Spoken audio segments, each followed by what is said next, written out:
बहुत पुरानी बात है। एक विशाल जंगल में बहुत से पशु पक्षी रहा करते थे। उनके बीच एक रंगीला नाम का बड़ा ही नेक हिरण भी रहता था। वो बहुत ही मेहनती, मिलनसार और परोपकारी था। वो अपने मन, कर्म और वचन से सबका ख्याल रखता था। किसी का स्वास्थ्य खराब होने पर वो हालचाल लेने के साथ साथ उसके उपचार की भी व्यवस्था करता था। वो जहाँ रहता था वहाँ अपने मेहनत से चारों तरफ हरियाली फैलाए रहता था। एक बार रंगीला स्वयं बीमार पड़ गया। उसे ऐसा बुखार चढ़ा कि उतरने का नाम ही नहीं ले रहा था। उसने स्वयं कुछ जड़ी बूटियां खाईं, लेकिन कोई लाभ नहीं हुआ। उसकी बीमारी की खबर जंगल में फैल चुकी थी, लेकिन उसे देखने के लिए कोई नहीं आया। तब उसका मन अधिक मुरझा गया। उससे उठा नहीं जा रहा था। फिर भी वो उठकर कुछ आगे आया और उसने देखा दो हिरण उसके इलाके में आ गए थे। वो बड़ी बड़ी हरी हरी घास खा रहे थे। उन्होंने जब रंगीला को देखा तो मुस्कुराने लगे। अरे रंगीला, कैसी है तुम्हारी तबीयत? हम तो तुमसे ही मिलने आए हैं, तुम्हारा हालचाल जानने आए हैं। हाँ रंगीला, हमने सुना तुम्हारी तबीयत बहुत खराब है, तो हमसे रहा नहीं गया, इसीलिए चले आए हैं। अब बताओ कैसी तबीयत है? तबीयत में कुछ फर्क नहीं आया है, अब कोई दूसरी दवा लेनी पड़ेगी। हाँ हाँ, अच्छी दवा लेना, अपना ख्याल रखना। तुम आराम करो, हम चलते हैं। रंगीला मुड़कर अपने अड्डे की तरफ चला और इधर ये दोनों हिरण फिर से रंगीला के इलाके की हरी हरी घास खाने लगे। मैंने इस जगह के बारे में जितना सुना था उससे भी अच्छा पाया। रंगीला ने बड़ी मेहनत से गुलशन सजाया है। चारों तरफ हरियाली ही हरियाली है। देखकर और खाकर तबीयत हरी हो गई। आज पेट भरकर खा लेता हूँ, कल रंगीला से मिलने के बहाने फिर आऊंगा। मुझे रंगीला की तबीयत से क्या लेना? ये हरियाली खींच लाई है मुझे। मैं भी तुम्हारे साथ कल आऊंगा। दोनों हिरणों का जब पेट भर गया तब वो वहाँ से चले गए। अपने इलाके में जाकर वो रंगीला के इलाके की हरी हरी घास की तारीफ करने लगे। अरे भाई, यहाँ सूखी घास खाते पड़े हो, जाओ रंगीला के दरबार में, वहाँ चारों तरफ हरियाली ही हरियाली है।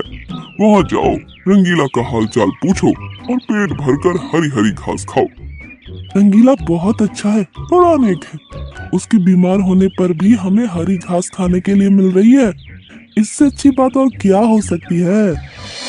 बहुत सारे हिरणों की टोली बन गई और सब रंगीला के पास पहुंच गए उसका हालचाल पूछने। पहले तो रंगीला को इस बात की बड़ी खुशी हुई कि कितने सारे लोग उसका हालचाल जानने के लिए आ गए। उसके बाद का नजारा देखकर उसका सर ही चकरा गया। सारे हिरण उसके इलाके की घास खाने में जुट गए थे। कुछ हिरण फल भी खा रहे थे। उनके पास सर उठाकर इधर उधर देखने की भी फुर्सत नहीं थी। रंगीला बेचारा मन ही मन सोचने लगा कि ये लोग मेरे पास 2 घड़ी भी नहीं रुके और घास खाने के लिए जुट गए। अब यही हाल रहा तो मेरे इलाके की सारी घास साफ हो जाएगी। मेरे खाने के लिए भी कुछ भी शेष नहीं बचेगा। कुछ देर बाद रंगीला का एक मित्र मोनू भालू आ गया। उसे आने में देर हो गई थी। माफ करना दोस्त, मैं तुम्हारे लिए औषधि की तलाश में गया था और मुझे बहुत दूर जाना पड़ा। औषधि तो मिल गई, लेकिन आने में देर हो गई। इसे तुम खा लो और जल्दी से ठीक हो जाओ। रंगीला ने औषधि खाई और उसे कुछ समय के बाद आराम मिलने लगा। उसका दोस्त मोनू उसके साथ ही रुका रहा। 2 दिन के बाद रंगीला की तबीयत ठीक हो गई, लेकिन उसके खाने के लिए न घास बची थी न कोई फल बचा था। उसकी सारी मेहनत पर पानी फिर गया था। उदास हो गया। दोस्त रंगीला, मैं जानता हूँ ये मतलब का संसार है। ज्यादातर सब दोस्ती का दिखावा करते हैं, सब अपने फायदे की सोचते हैं। तुम चिंता मत करो, हम दोनों मिलकर गुलशन सजाएंगे, एक नई दुनिया बनाएंगे। इस कहानी से हमें इस बात की जानकारी मिलती है कि मन में कपट रखने वाले मित्र शत्रु से भी ज्यादा खतरनाक होते हैं।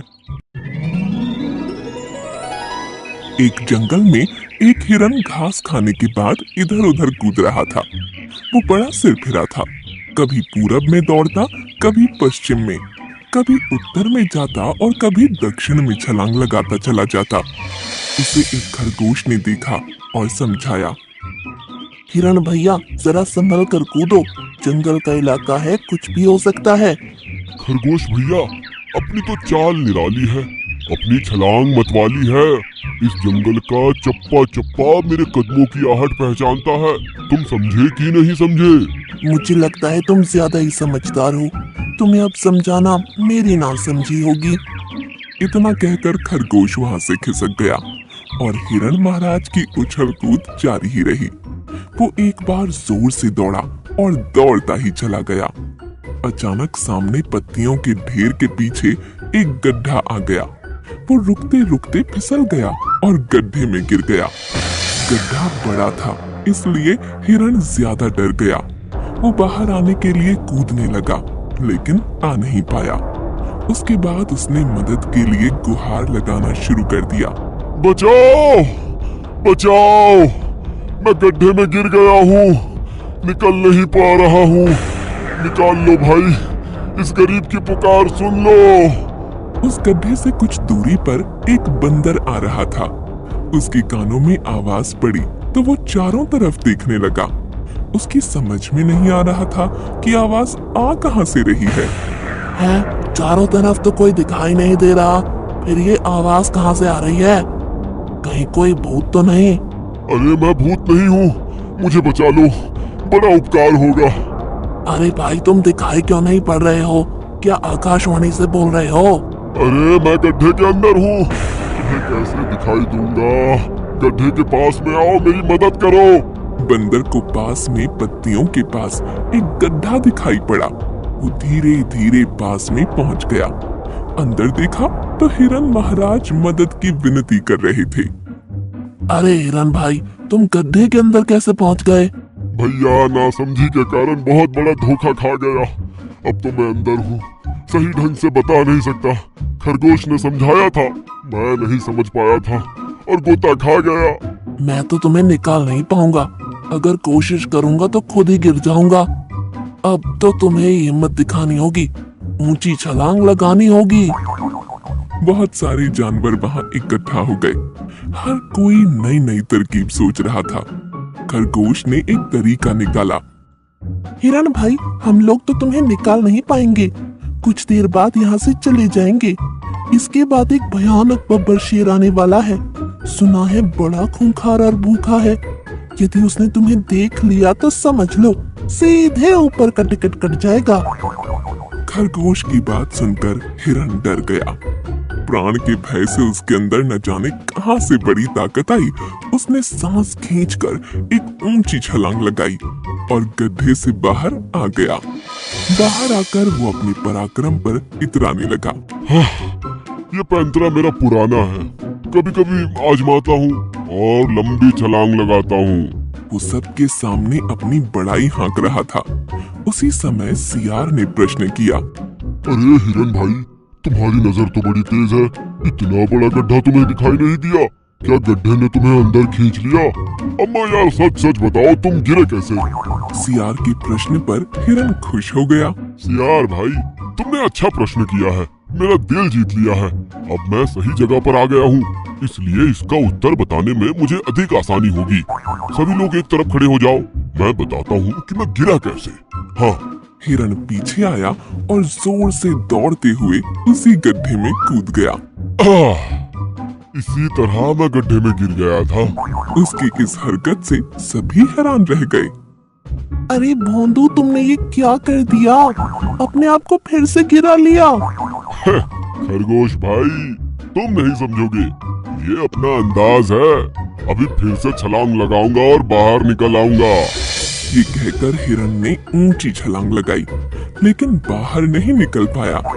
2-3 बार उसने कोशिश की, लेकिन सफल नहीं हुआ। ये हिरण दिमाग से पैदल है, भला कोई गड्ढे में फिर से गिरने का प्रयोग करता है। बार बच गया, फिर अपनी ही मूर्खता से फंस गया। अब तो लगता है ये गड्ढे में ही रह जाएगा। नहीं नहीं, मैं गड्ढे में रहा तो शेर मुझे खा जाएगा। मुझे बचा लो यारो। बड़ी देर तक तमाशा चलता रहा। हिरण कूद कूद कर फिर से गड्ढे में फिसलता रहा। इसके बाद बड़ा जिराफ वहां आया और उसने गर्दन को झुकाया। फिर इसके बाद हिरण को बाहर निकाल लिया गया। गड्ढे में गिरने के प्रयोग की मूर्खता दोबारा मत करना, वरना अंदर ही रह जाओगे। इस तरह से मूर्ख हिरण की जान बचाई गई और उसे सब जानवरों ने जंगल में भेज दिया।